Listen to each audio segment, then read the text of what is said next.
Vamos a escuchar el audio del capítulo 12 en su totalidad, razones para soportar tiempos desalentadores. Capítulo 12 de Hebreos. Muchas gracias, amigos, por acompañarnos en este tiempo muy pero muy especial donde leemos la palabra de Dios, la Biblia.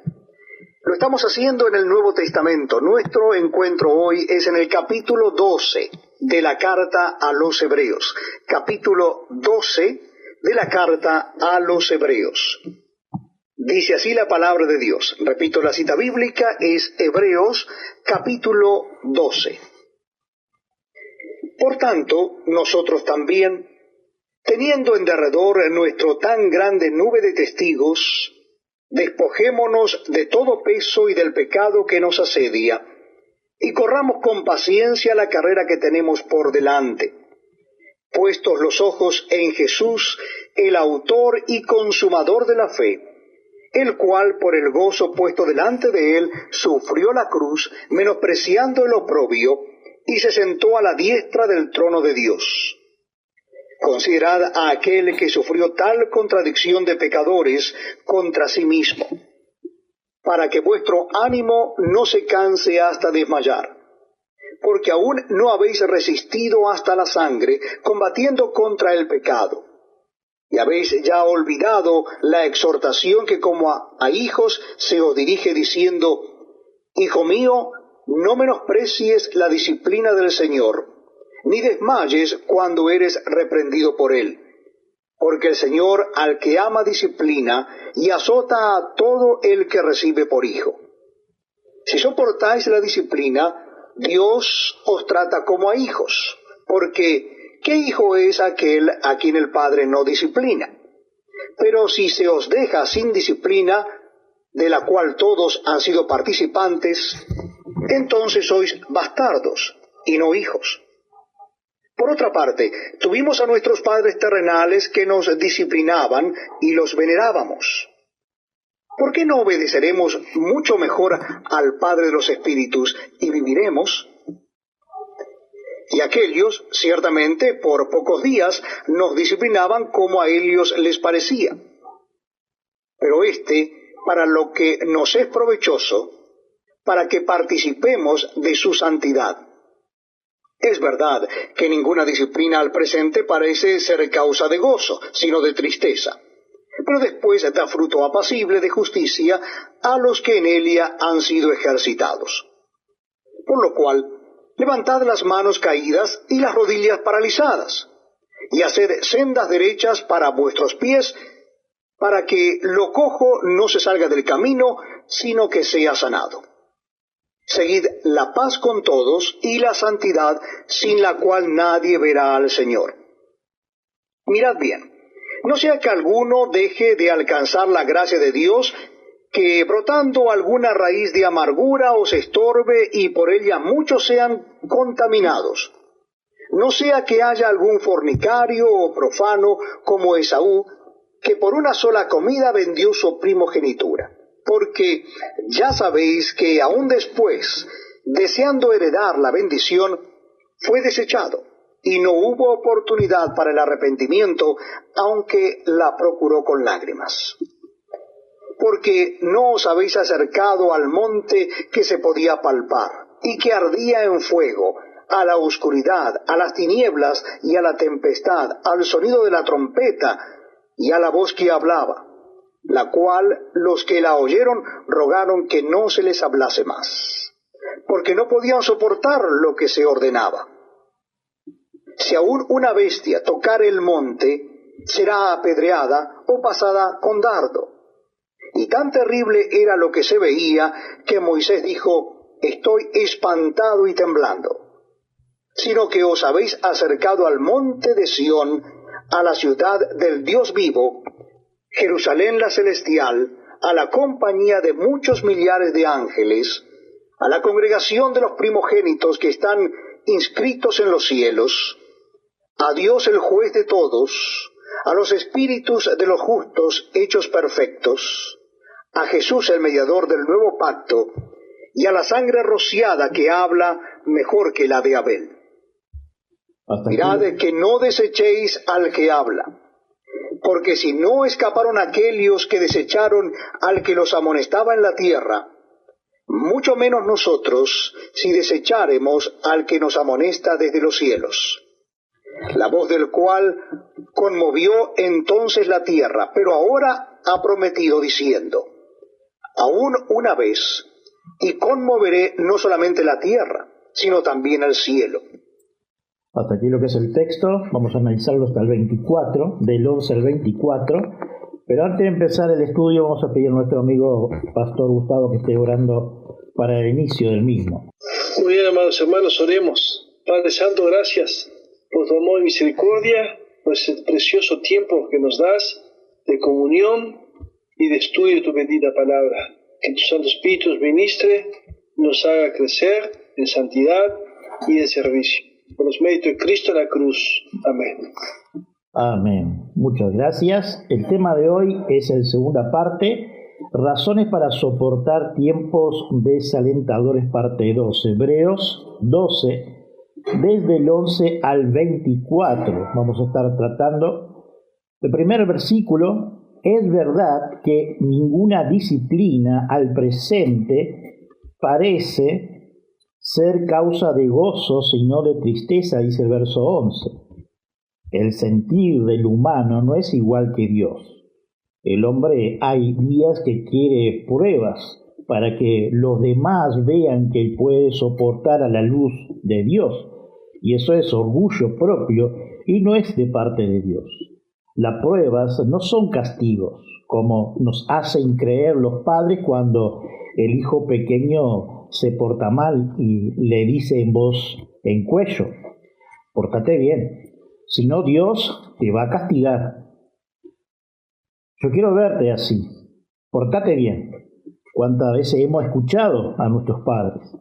Pero aquel humano que en su prueba y por medio de su debilidad se perfecciona en Cristo, como nos dice el apóstol Pablo en 2 Corintios 12:9, y me ha dicho: bástate en mi gracia, porque mi poder se perfecciona en la debilidad. Por tanto, de buena gana me gloriaré más bien en mis debilidades, dice el apóstol Pablo, para que repose sobre mí el poder de Cristo. 2 Corintios 12:9. Estamos analizando el verso 11 de Hebreos 12.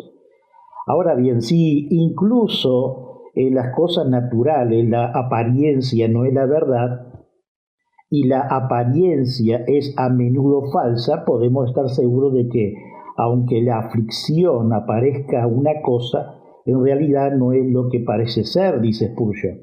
Si la aflicción pareciera gozosa, ¿sería acaso un castigo? Les pregunto, ¿no sería ridículo que un padre castigara a su hijo de tal manera que éste bajara las escaleras riendo, sonriendo y regocijándose por la flaqueza, gozoso? En lugar de ser útil, no sería completamente inútil. ¿De qué serviría un castigo si no sintiera sin dolor? Entonces, seguramente, no serviría de nada. Muchos creyentes se sienten profundamente afligidos porque no perciben de inmediato que su aflicción les haya beneficiado. Bueno, uno no espera ver manzanas ni ciruelas en un árbol que plantado en tan solo una semana. Solo los niños pequeños siembran su semilla en un jardín y esperan verlas crecer en una hora. Así nos dice Spurgeon. Sigue diciendo el texto del capítulo 12, verso 11, pero después de su fruto apacible de justicia los que en ella han sido ejercitados. Muchos cristianos comienzan la vida cristiana en un torrente de disciplina y no sale de la misma, y nosotros podemos preguntar por qué pasa eso. Hay un dicho popular: el hombre tropieza más de 2 veces con la misma piedra. Hermanos, la forma de disciplina en Dios ha cambiado desde cuando Cristo vino, padeció, murió, resucitó y el Señor se sentó a la diestra del Padre, enviando así el Espíritu Santo por todos sus escogidos. Si nos retrotraemos al Antiguo Testamento, ¿quién de los patriarcas, profetas, no pasaron por pruebas, como David cuando se enfrentó a Goliat, aunque la prueba no era de él, pero sí de Israel y más bien del rey Saúl. David se enfrentó a Goliat no con su fuerza, sino con la fuerza del Dios de los ejércitos. Allí podemos ver en 1 Samuel 17. 1 Samuel capítulo 17, versículo 1. Los filisteos juntaron sus ejércitos para la guerra, y se congregaron en Soco, que es de Judá, y acamparon entre Soco y Aseca, en Efes Damín. También Saúl y los hombres de Israel se juntaron, y acamparon en el valle de Ela, y se pusieron en orden de batalla contra los filisteos. Y los filisteos estaban sobre un monte a un lado, e Israel estaba sobre otro monte al otro lado, y el valle entre ellos.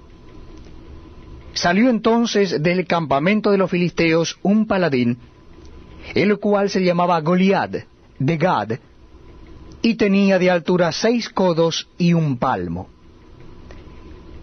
Y traía un casco de bronce en su cabeza, y llevaba una cota de malla, y era el peso de toda la cota 5,000 siclos de bronce. Sobre sus piernas traía grebas de bronce, y jabalina de bronce entre sus hombros. El asta de su lanza era como un rodillo de telar, y tenía el hierro de su lanza 600 siclos de hierro, e iba su escudero delante de él. Y se paró, y dio voces a los escuadrones de Israel, diciéndoles: ¿Para qué os habéis puesto en orden de batalla? ¿No soy yo el filisteo y vosotros los siervos de Saúl? Escoged de entre vosotros un hombre que venga contra mí. Si él pudiere pelear conmigo y me venciere, nosotros seremos vuestros siervos. Y si yo pudiere más que él y lo venciere, vosotros seréis nuestros siervos y nos serviréis. Y añadió el filisteo: Hoy yo he desafiado al campamento de Israel. Dadme un hombre que pelee conmigo. Oyendo Saúl y todo Israel estas palabras del filisteo, se turbaron y tuvieron gran miedo. Y David era hijo de aquel hombre efrateo de Belén de Judá, cuyo nombre era Isaí, el cual tenía 8 hijos. Y en el tiempo de Saúl este hombre era viejo, y de gran edad entre los hombres. Y los 3 hijos mayores de Isaí habían ido para seguir a Saúl a la guerra. Y los nombres de sus 3 hijos que habían ido a la guerra eran Eliab, el primogénito, el segundo Abinadab, y el tercero Sama. Y David era el menor. Siguieron pues los 3 mayores a Saúl. Pero David había ido y vuelto dejando a Saúl para apacentar las ovejas de su padre en Belén. Venía pues aquel filisteo por la mañana y por la tarde, y así lo hizo durante 40 días. Y dijo Isaí a David su hijo: Toma ahora para tus hermanos un efa de este grano tostado, y estos 10 panes, y llévalo pronto al campamento a tus hermanos. Y estos 10 quesos de leche los llevarás al jefe de los 1000. Y mira si tus hermanos están buenos, y toma prendas de ellos. Y Saúl y ellos y todos los de Israel estaban en el valle de Ela, peleando contra los filisteos. Se levantó pues David de mañana, y dejando las ovejas al cuidado de un guarda, se fue con su carga como Isaí le había mandado, y llegó al campamento cuando el ejército salía en orden de batalla, y daba el grito de combate. Y se pusieron en orden de batalla Israel y los filisteos, ejército frente a ejército. Entonces David dejó su carga en mano del que guardaba el bagaje, y corrió al ejército. Y cuando llegó preguntó por sus hermanos si estaban bien. Mientras él hablaba con ellos, He aquí que aquel paladín que se ponía en medio de los dos campamentos, que se llamaba Goliat, el filisteo de Gat, salió de entre las filas de los filisteos y habló las mismas palabras, y las oyó David. Y todos los varones de Israel que veían a aquel hombre, huían de su presencia y tenían gran temor. Y cada uno de los de Israel decía: ¿no habéis visto aquel hombre que ha salido? Él se adelanta para provocar a Israel. Al que le venciere, el rey le enriquecerá con grandes riquezas, y le dará su hija, y eximirá de tributos a la casa de su padre en Israel. Entonces habló David a los que estaban junto a él, diciendo: ¿qué harán al hombre que venciere a este filisteo y quitare el oprobio de Israel? Porque, ¿quién es este filisteo incircunciso para que provoque a los escuadrones del Dios viviente? Y el pueblo le respondió las mismas palabras, diciendo: así se hará al hombre que le venciere. Y oyéndolo hablar Eliab, su hermano mayor, con aquellos hombres, se encendió en ira contra David y dijo: ¿para qué has descendido acá? ¿Y a quién has dejado aquellas pocas ovejas en el desierto? Yo conozco tu soberbia y la malicia de tu corazón, que para ver la batalla has venido.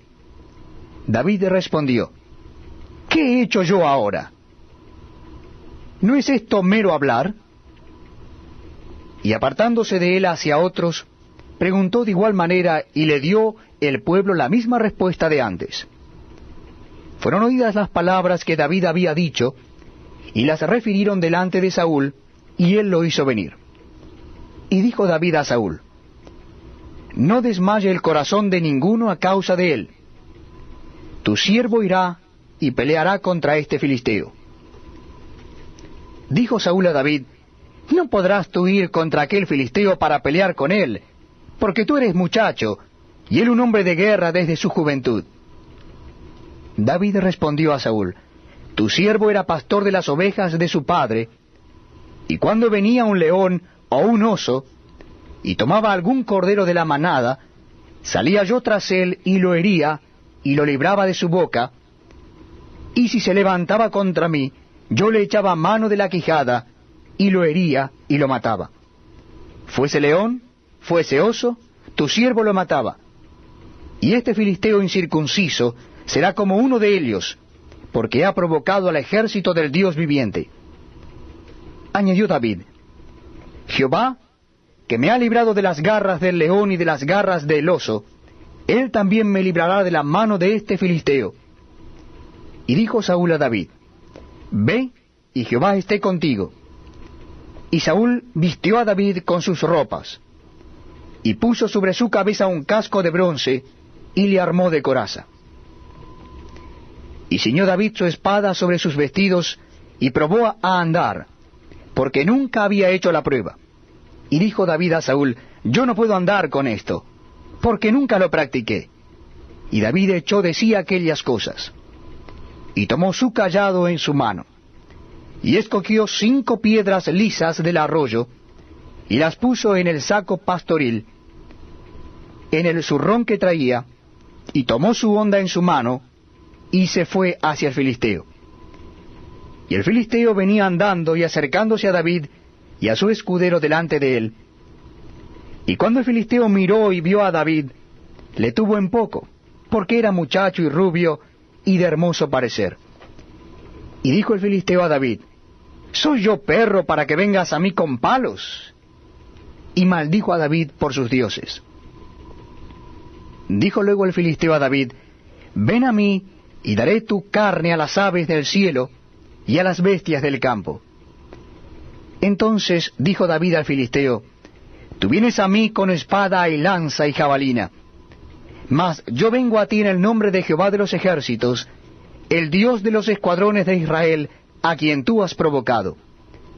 Jehová te entregará hoy en mis manos, y yo te venceré, y te cortaré la cabeza, y daré hoy los cuerpos de los filisteos a las aves del cielo y a las bestias de la tierra, y toda la tierra sabrá que hay Dios en Israel. Y sabrá toda esta congregación que Jehová nos salva con espada y con lanza, porque de Jehová es la batalla, y él os entregará en nuestras manos.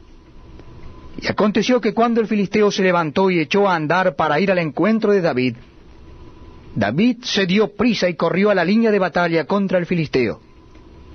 Y metiendo David su mano en la bolsa, tomó de allí una piedra y la tiró con la honda, e hirió al filisteo en la frente. Y la piedra quedó clavada en la frente, y cayó sobre su rostro en tierra. Así venció David al filisteo con honda y piedra, e hirió al filisteo y lo mató sin tener David espada en su mano.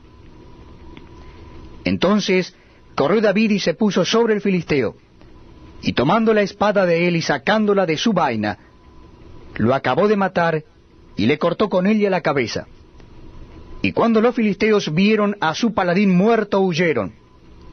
Levantándose luego los de Israel y los de Judá, gritaron y siguieron a los filisteos hasta llegar al valle, y hasta las puertas de Ecrón, y cayeron los heridos de los filisteos por el camino de Saraim hasta Gad y Ecrón. Y volvieron los hijos de Israel de seguir tras los filisteos y saquearon su campamento. Y David tomó la cabeza del filisteo y la trajo a Jerusalén, pero las armas de él las puso en su tienda. Y cuando Saúl vio a David que salía a encontrarse con el filisteo, dijo a Abner, general del ejército: Abner, ¿de quién es hijo ese joven? Y Abner respondió: vive tu alma, oh rey, que no lo sé. Y el rey dijo: pregunta de quién es hijo ese joven. Y cuando David volvía de matar al filisteo, Abner le tomó y lo llevó delante de Saúl, teniendo David la cabeza del filisteo en su mano. Y le dijo Saúl: muchacho, ¿de quién eres hijo? Y David respondió: yo soy hijo de tu siervo Isaí de Belén. Pero está como referencia del mismo, 1 Samuel 17. De la misma manera podemos decir de los amigos de Daniel, en el lugar donde pusieron de fuego, en Daniel 3. No quisieron adorar al ídolo y calentaron el horno por 7 veces.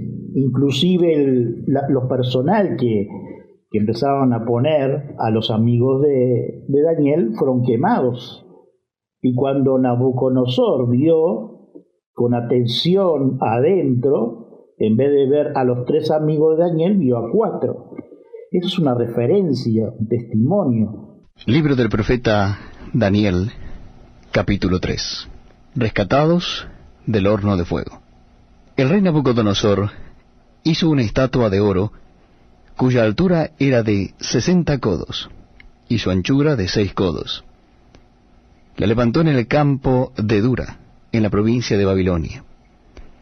Y envió el rey Nabucodonosor a que se reuniesen los sátrapas, los magistrados y capitanes, oidores, tesoreros, consejeros, jueces, y todos los gobernadores de las provincias, para que viniesen a la dedicación de la estatua que el rey Nabucodonosor había levantado. Fueron pues reunidos los sátrapas, magistrados, capitanes, oidores, tesoreros, consejeros, jueces, y todos los gobernadores de las provincias, a la dedicación de la estatua que el rey Nabucodonosor había levantado. Y estaban en pie delante de la estatua que había levantado el rey Nabucodonosor. Y el pregonero anunciaba en alta voz: mándese a vosotros, oh pueblos, naciones y lenguas, que al oír el son de la bocina, de la flauta, del tamboril, del arpa, del salterio, de la zampoña y de todo instrumento de música, os postréis y adoréis la estatua de oro que el rey Nabucodonosor ha levantado. Y cualquiera que no se postre y adore, inmediatamente será echado dentro de un horno de fuego ardiendo. Por lo cual, al oír todos los pueblos el son de la bocina, de la flauta, del tamboril, del arpa, del salterio, de la zampoña y de todo instrumento de música, todos los pueblos, naciones y lenguas se postraron y adoraron la estatua de oro que el rey Nabucodonosor había levantado. Por esto en aquel tiempo algunos varones caldeos vinieron y acusaron maliciosamente a los judíos. Hablaron y dijeron al rey Nabucodonosor: Rey, para siempre vive. Tú, oh rey, has dado una ley que todo hombre al oír el son de la bocina, de la flauta, del tamboril, del arpa, del salterio, de la zampoña y de todo instrumento de música, se postre y adore la estatua de oro. Y el que no se postre y adore, sea echado dentro de un horno de fuego ardiendo. Hay unos varones judíos, los cuales pusiste sobre los negocios de la provincia de Babilonia, Sadrach, Mesach y Abednego. Estos varones, oh rey, no te han respetado, no adoran tus dioses, ni adoran la estatua de oro que has levantado. Entonces Nabucodonosor dijo con ira y con enojo que trajesen a Sadrach, Mesach y Abednego. Al instante fueron traídos estos varones delante del rey. Habló Nabucodonosor y les dijo: Es verdad, Sadrach, Mesach y Abednego, que vosotros no honráis a mi Dios, ni adoráis la estatua de oro que he levantado. Ahora pues, ¿estáis dispuestos para que al oír el son de la bocina, de la flauta, del tamboril, del arpa, del salterio, de la zampoña y de todo instrumento de música os postréis y adoréis la estatua que he hecho? Porque si no la adoráis, en la misma hora seréis echados en medio de un horno de fuego ardiendo. ¿Y qué Dios será aquel que os libre de mis manos? Sadrach, Mesach y Abednego respondieron al rey Nabucodonosor diciendo: No es necesario que te respondamos sobre este asunto. He aquí nuestro Dios, a quien servimos, puede librarnos del horno de fuego ardiendo, y de tu mano, oh rey, nos librará. Y si no, sepas, oh rey, que no serviremos a tus dioses, ni tampoco adoraremos la estatua que has levantado. Entonces Nabucodonosor se llenó de ira, y se demudó el aspecto de su rostro contra Sadrach, Mesach y Abednego, y ordenó que el horno se calentase 7 veces más de lo acostumbrado. Y mandó a hombres muy vigorosos que tenía en su ejército, que atasen a Sadrach, Mesach y Abednego, para echarlos en el horno de fuego ardiendo. Entonces estos varones fueron atados con sus manos, sus calzas, sus turbantes y sus vestidos, y fueron echados dentro del horno de fuego ardiendo. Y como la orden del rey era apremiante, y lo habían calentado mucho, la llama del fuego mató a aquellos que habían alzado a Sadrach, Mesach y Abednego. Y estos 3 varones, Sadrach, Mesach y Abednego, cayeron atados dentro del horno de fuego ardiendo. Entonces el rey Nabucodonosor se espantó, y se levantó apresuradamente y dijo a los de su consejo: ¿No echaron a 3 varones atados dentro del fuego? Ellos respondieron al rey: Es verdad, oh rey. Y él dijo: He aquí yo veo 4 varones sueltos que se pasean en medio del fuego sin sufrir ningún daño. Y el aspecto del cuarto es semejante a hijo de los dioses. Entonces Nabucodonosor se acercó a la puerta del horno de fuego ardiendo y dijo: Sadrach, Mesach y Abednego, siervos del Dios Altísimo, salid y venid. Entonces Sadrach, Mesach y Abednego salieron de en medio del fuego.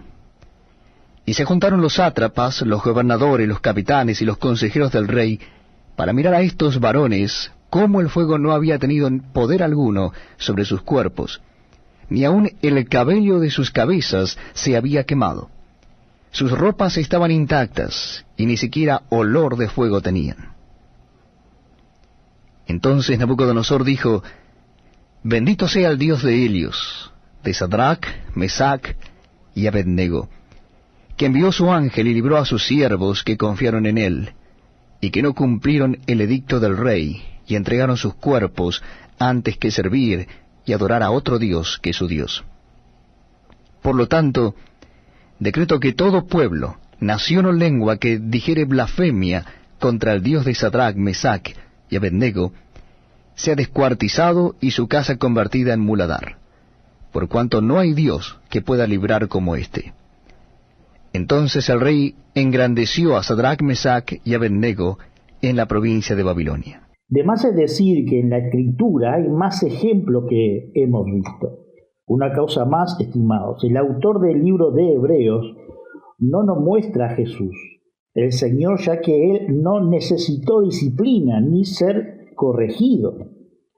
En el verso 12 del mismo capítulo 12, por lo cual levantad las manos caídas y las rodillas paralizadas. Estos dos textos nos habla de un aliento de ánimo, nos dice el escritor, donde por medio del Espíritu Santo nos dará fuerza, vigor, empuje, poder, a no decaer, así nos dice el versículo. Verso 13, y haced sendas derechas para vuestros pies, para que lo cojo no se salga del camino, sino que sea sanado. Seguid la paz con todos y la santidad, sin la cual nadie verá al Señor. Hemos leído el verso 14. Qué luz tan brillante arroja esto sobre todo la aflicción que es para nuestro provecho, que así somos hechos partícipes de la santidad de Dios, así nos dice Spurgeon. Oh bendito resultado de un poco de inteligencia y amargura. Entonces mira el castigo en la luz divina y consuela, fortaleza, se sanó de la flaqueza, de su debilidad, sé fuerte en el Señor y en el poder de su fuerza. Bienaventurados los de limpio corazón, porque ellos verán a Dios. El Dios de un hombre es como Él, y hasta que no llegue a ser como Dios, no podemos ver a Dios. Malinterpretamos a Dios hasta que seamos entrenados para imitarlos, así nos dice Spurgeon. Veamos los versículos 15 y 16. Mirad bien, no sea que alguno deje de alcanzar la gracia de Dios, que brotando alguna raíz de amargura os estorbe, y por ella muchos sean contaminados, no sea que haya algún fornicario o profano como Esaú, que por su sola comida vendió su primogenitura. Estaba hecho y no se podía deshacer. ¿No parece extraño que después de hablarnos del ser sonido de Dios y favorecido con su amor, aún así en ese claro resplandor de luz surge esta advertencia contra la fornicación y la blasfemia? La cerca que puede estar una mancha repugnante de la placura de un lirio, dice Spurgeon. Como Judas puede sentarse al lado de los apóstoles, favorecidos y sinceros, sí, y también puede estar cerca del Maestro. Si piensa que está firme, mire que no caiga, dice Spurgeon. Amigo, si en algún momento el potaje parece muy dulce y debemos tener mucha hambre, si ha ganado el mundo es casi necesario para nuestro sustento y estamos tentados a hacer algo injusto para conseguirlo. Permítame, tenga cuidado, porque Esaú no podría deshacer el terrible acto de vender su primogenitura, dice Spurgeon. Ni nosotros podríamos hacerlo si se nos permitiría hacerlo. Que Dios nos libre de un crimen terrible, así nos dice Spurgeon. Veamos ahora el verso 17 del capítulo 12 de Hebreos. Porque ya sabéis que aún después, deseando hacer dar la bendición, pues desechado y no hubo oportunidad para el arrepentimiento, aunque la procuró con lágrimas.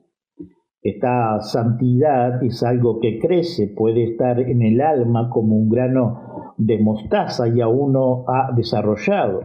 Puede estar en el corazón como un anhelo, más que como algo plenamente realizado. Un gemido, un jadeo, un anhelo, un esfuerzo. Esta santidad es algo que crece, puede estar en el alma como un grano de mostaza y aún no desarrolla, puede estar en el corazón como un anhelo más que como algo plenamente realizado. un gemido, un jadeo, un anhelo, un esfuerzo, dice Spurgeon. No se trata de perdón. El perdón de Dios siempre está disponible para el penitente. Esaú pudo haber regresado a Dios, pero no pudo deshacer su acto, dice Morris en su comentario. Verso 18, porque no os habéis acercado al monte que se podía palpar y que ardía en fuego. En Éxodo 19:10 al 25 nos encontramos con una custodia al monte de Sinaí.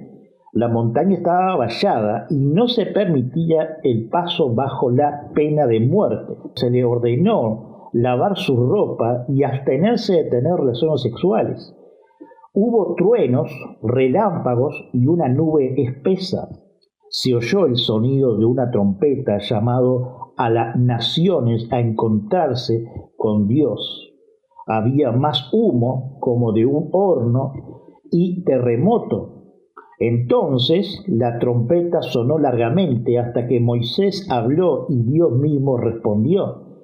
Dios habló a Israel desde el Sinaí, pero les advirtió por todas las maneras posibles que se mantuvieran alejados. Así hemos leído el contenido o el resumen del contenido del verso 10 al 25 de Éxodo 19 del comentarista David Gutsy. Sigamos el verso 18 de Hebreos 12. A la oscuridad, a las tinieblas y a la tempestad, al sonido de la trompeta y a la voz que habla, la cual los que le oyeron rogaron que no se les hablasen más, porque no podían soportar lo que se ordenaba. Si a una bestia tocara el monte, será apedreada o pasara con dardos. Y tan terrible era lo que se veía, y Moisés dijo: estoy esperando y temblando. Eso vemos como resumen desde el 18 al 21 de Éxodo 20. La congregación de Israel, como lo llamaba el patriarca Moisés, estaba aterrada por toda esa manifestación, aunque ya conocían a Dios por medio de estos relatos que hemos visto. Ellos no querían estar y ni escuchar su voz porque se estremecía sus entrañas y su cuerpo, así ellos se manifestaron hablando, porque temía causa del furor y de la ira con que Jehová estaba enojado contra vosotros para destruiros. Pero Jehová me escuchó aún esta vez, nos dice Deuteronomio 9:19. Leamos ahora el verso 22 hasta el 24.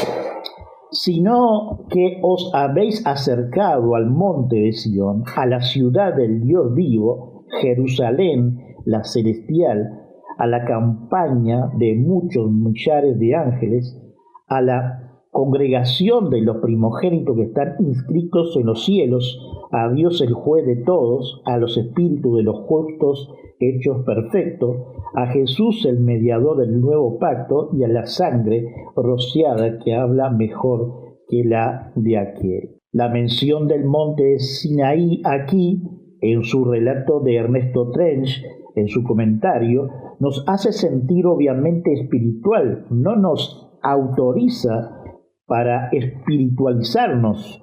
Toda mención del mismo en la profecía del Antiguo Testamento que han entenderse como siempre según contexto y la intención original del profeta. Aún habrá bendiciones en el monte de Dios, la Jerusalén material, pero es natural que al describir los autores inspirados del Nuevo Pacto la gloria de la esfera espiritual hagan uso metafórico del nombre de los lugares sagrados de Jerusalén para simbolizar aquello que trasciende todo lo material. El pasaje que revela mayor analogía con este de Gálatas 4:21-30, donde en el curso de una intrigante alegoría, Pablo compara Jerusalén actual, sede a la sazón del judaísmo legalista, con la Jerusalén de arriba, que es libre, y nuestra madre siendo la esfera de la gloria liberal de los hijos de Dios por fe de Cristo. Sión era originalmente un monte separado de Moria, donde el templo fue edificado, pero pasando los siglos, esta diferencia se borró. Y Sión simbolizaba la esfera del verdadero reino de David, asociado en el culto puro del templo ordenado por Dios, y por eso Moria se menciona pocas veces en los textos bíblicos, y Sión muchísimas, así nos dice Ernesto Trench. Aquí es la esfera de gracia. El marcado contraste con Siria, símbolo de la ley. Hemos de notar el tiempo del verbo en el versículo 22, mas os habéis llegado, que determina bien que no se trata aquí de promesas escatológicas, sino de la realidad de la vida espiritual de los cristianos hebreos. Un aprecio de esta maravilla les habría salvado de toda la inclinación de volver a las formas materiales de los judaístas.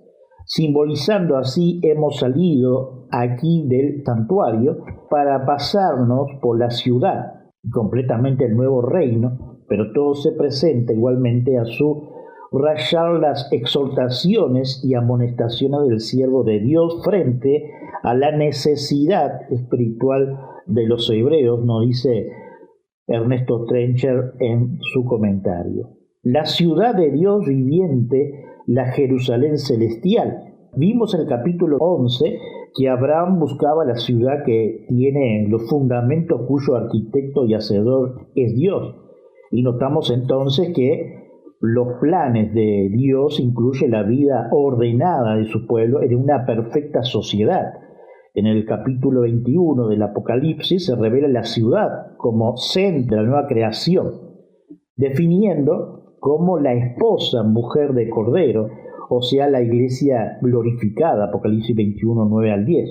Pero lo que significa en su manifestación, en su plenitud, algún día es ya una realidad espiritual a la cual hemos llegado. Es la ciudad de Dios viviente, frase que la relación estrechamente con su arquitecto y hacedor, cuya eternidad garantiza la permanencia en su ciudad.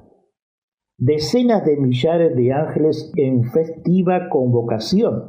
Verso 22, dice Ernesto Trencher. El escritor completa aquí toda la obra de Dios y nota nuestra relación actual con las vastas esferas de los espíritus obedientes, aquellos ángeles a quienes ya hemos contemplado como ministros que sirven a los herederos de la salvación. Forman parte del reino inolvidable que luego se ha de nombrar, y su mansión aquí nos ayuda a despreciar lo meramente material, elevando nuestra vista a las maravillas operacionales de la voluntad de Dios en inmensas regiones de poder y de gloria. Existe una duda sobre si la festiva convocación ha de entenderse en la relación con los ángeles o separadamente, pero lo importante es que notemos que la palabra significa una fiesta de alegría y de triunfo, y así nos recuerda la victoria final sobre todos los obstáculos que pareciera tan imponente a la poca fe de los hebreos, así nos dice Ernesto Trencher. La iglesia de los primogénitos que están inscritos en los cielos, verso 23. Toda la palabra de esta frase merece nuestra atención. La iglesia es la compañía de los redimidos, asociados con Cristo, la cabeza, y unidos con Él, y los unos con los otros por la fuerza lazo del Espíritu Santo. Se declara que es la iglesia de los primogénitos, por su asociación con el Hijo primogénito, y muy especialmente por su enlace con Cristo, con el primogénito de entre los muertos, así nos dice Colosenses 1, 18. Pues la resurrección inaugura la nueva creación, de la forma en que los primogénitos de Israel disfrutan de privilegios especiales en cuanto a la herencia al que les corresponde responsabilidad y extraordinaria por el hecho de su redención en Egipto. Así los miembros de la Iglesia se colocan jerárquicamente en un lugar privilegiado de la nueva creación por aquella íntima asociación con Cristo, que es el tema de la epístola a los Efesios. Pero no hay privilegio sin la responsabilidad correspondiente, y los hebreos habían de aprender cómo vivir a la altura de su vocación celestial, inscritos en los cielos. Recuerda la manera en que el maestro subraya la importancia de estar incluido en la lista celestial cuando los discípulos notaban con asombro que en el nombre de Jesús aún los espíritus inmundos tenían que sujetarse a ellos. Pero no os regocijéis de que los espíritus se sujetan, respondió Jesús, sino regocijaos de que vuestro nombre esté escrito en los cielos. Lucas 10:20. Destacado así la maravilla de la nueva filiación celestial de los discípulos, que denota el fin de su asociación con un mundo condenado y la realidad de su ciudadanía en el cielo. Los israelitas tenían que llevar con su sumo cuidado las genealogías, y quienes no podían trazar su ascendencia perdían su privilegio. Esdras 2:62. Como referencia, nos dice Trencher, el que tiene sus nombres inscritos en los registros del cielo como miembro de la gloriosa compañía de los primogénitos, no ha de tener la pérdida de la herencia, pero sí ha de preocuparse de sus altos privilegios con temor y temblor, no sea que deshonren su vocación celestial, nos dice Ernesto Trencher. Verso 23 sigue diciendo: Dios el juez de todos. Habíamos esperado hallar aquí el dulce nombre del Padre, ya que se trata de la relación tan íntima que se ha formado entre los primogénitos y su Señor, pero la frase surge del contraste con el monte de Sinaí, y la verdad que señala es alentadora. El pueblo, al pie del monte, al ver la revelación del Dios de justicia, no podían acercarse y no tomaban con dolor y disgusto la distancia que se había de guardar. Pero nosotros debemos llegar ya a Dios, el juez de todo. No solamente somos recibidos por su Padre amante, sino que sobre la base del perfecto sacrificio que fue descrito en los capítulos 9 y 10 de Hebreos, podemos estar confiados y en perfecta paz en la presencia del juez mismo, quien ya no tiene nada contra nosotros. Lejos de asustarnos, el título de juez llega a ser la garantía de que ha de llegar a su fin toda la injusticia que ahora nos aflige en el mundo, dice Trencher en este comentario. Verso 23 seguimos: los espíritus de los justos hechos perfectos. A nuestro parecer, esta frase ha de interpretarse a la luz del capítulo 11, verso 40, donde con referencia a los héroes de la fe, que hemos tratado un poco de ellos, de la antigua dispensación, el autor hizo constar, habiendo provisto Dios alguna cosa mejor respecto de nosotros, a fin de que no fuese ellos perfeccionado aparte de nosotros. Se nota la superioridad del régimen de la gracia de Dios, que debe a la asociación directa e inmediata de los primogénitos con Cristo, ya manifestado como Salvador y Señor, de tal forma que el menor de los santos no está denota en la etapa de la obra de Dios, que es mayor. En cuanto a sus privilegios, que Juan el Bautista, a pesar de las grandes morales del precursor, allí en Mateo 11:11, pero la imperfecta de los antiguos no es permanente. Se ha manifestado ya la base sobre la cual Dios puede bendecir a los jueces del Antiguo Testamento. Introducción en las esferas de la gloria que corresponde a los pensamientos de Dios en orden a ellos en Romanos 3, versos 25 y 26 como referencia. No serán la esposa, pero los amigos del esposo se regocijarán igualmente al contemplar todo el alcance de los planes divinos llevados a cabo en la persona del gran siervo de Jehová.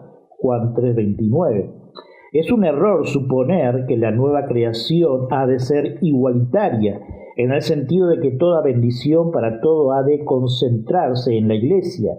La plenitud de Dios se revela a través de la diversidad de su obra y habrá amplias y numerosas provincias en su reino, que es mucho más extensa que la Iglesia, bien que ésta será el centro y el corazón del reino inmóvil. A nuestro modo de ver, dice Trencher, fue los espíritus de los justos hechos perfectos. Son los santos del Antiguo Testamento que ya entran en esa esfera de bendición y gloria sobre la base de la obra de Cristo y dentro de la perfecta confraternidad de todas las partes del Sion celestial, dice Ernesto Trencher. Verso 24 y llegando al final, Jesús, el mediador del nuevo pacto. Está implícito aquí el contraste entre Jesús y Moisés, por tanto, parte el pacto nuevo y el antiguo. Por otra, Moisés mediaba el antiguo pacto, espantado y temblando y temeroso por la majestad de la presencia de Dios frente a la terrible debilidad del pueblo. Era un contagio. Más tarde, cuando el tabernáculo fue levantado y la voz se oía por encima del propiciatorio que hablaba de la persona y la obra expiatoria de Cristo, Moisés podía llevar a cabo su labor de mediador en condición de más calma, pero todavía el lugar santísimo fue lugar terrible por manifestación allí la gloria de la presencia de Dios, según Números 7:89, como hemos visto al considerar el día de la expiación. En contraste, nos dice Trencher, con ello recordamos cuánto se ha dicho de la entrada del Señor Jesucristo en el verdadero tabernáculo, donde como hijo ejerce sus funciones en su casa. En la descripción de la celestial Sion, las características más importantes, el mediador y la sangre de expiación, se han guardado hasta el fin de la lista, pues no habría para nosotros ni ciudad,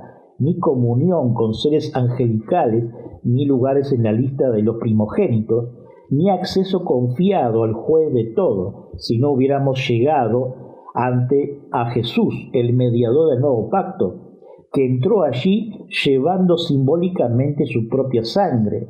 Él reúne en su persona todos los atributos de Moisés, el adalí, organizador y portavoz de Dios, con aquellos otros de Aarón que actuaba como sumo sacerdote, pero llevando todo ello el altísimo plano de lo espiritual y lo eterno. Y notemos que en el ejercicio de tan sublime función se le da el nombre de Jesús, ya que es su sagrado humanidad que le capacita para representar allí, y el dulce nombre humano aumenta nuestra confianza al comprender que tenemos nuestro lugar como hijo y como ciudadano en la gloria de Sion.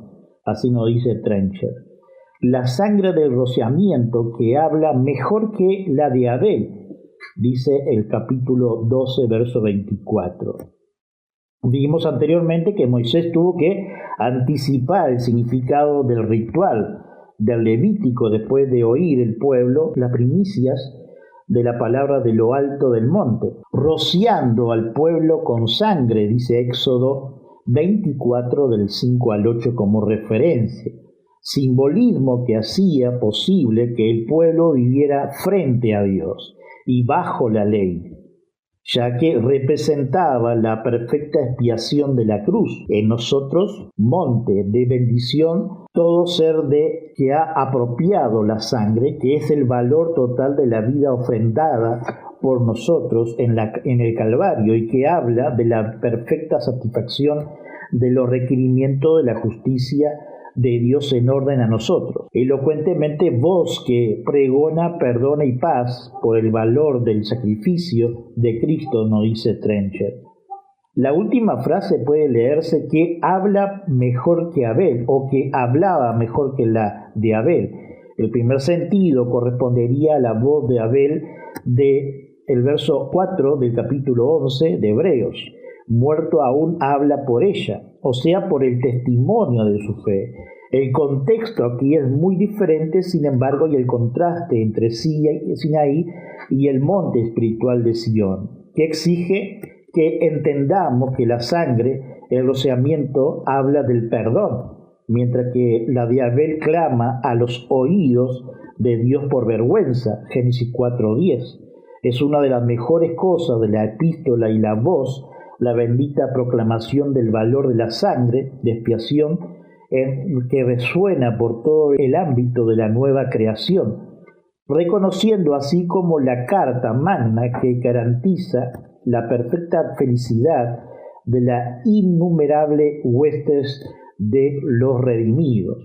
La voz halla eco en la boca de los santos que reclaman: digno eres porque fuiste inmolado y con su sangre redimido para Dios hombre de toda tribu y lengua y pueblo y nación. Apocalipsis 5:8, así nos dio como conclusión al comentario de Ernesto Trench. Y terminamos así, estimados hermanos, en oración. Señor, gracias por esa muerte y resurrección allí en la cruz del Calvario, derramando esa sangre. Como dice que Abel hablaba y gritaba por la muerte misma, tú eres el que nos limpias de todo pecado, a diferencia, oh Señor, de cada uno de aquellos que fueron y son escogidos.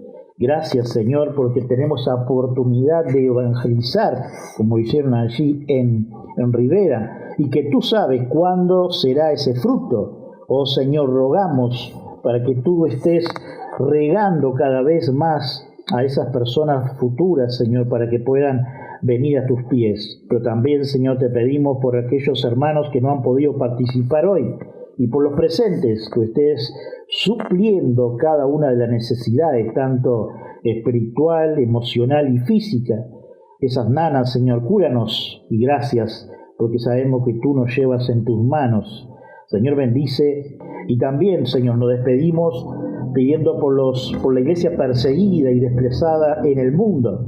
Gracias, Señor, por sostenernos en tu amor, en tu fe y también tu esperanza. Gracias, Señor amado. Amén. Saludos, bendiciones a todos.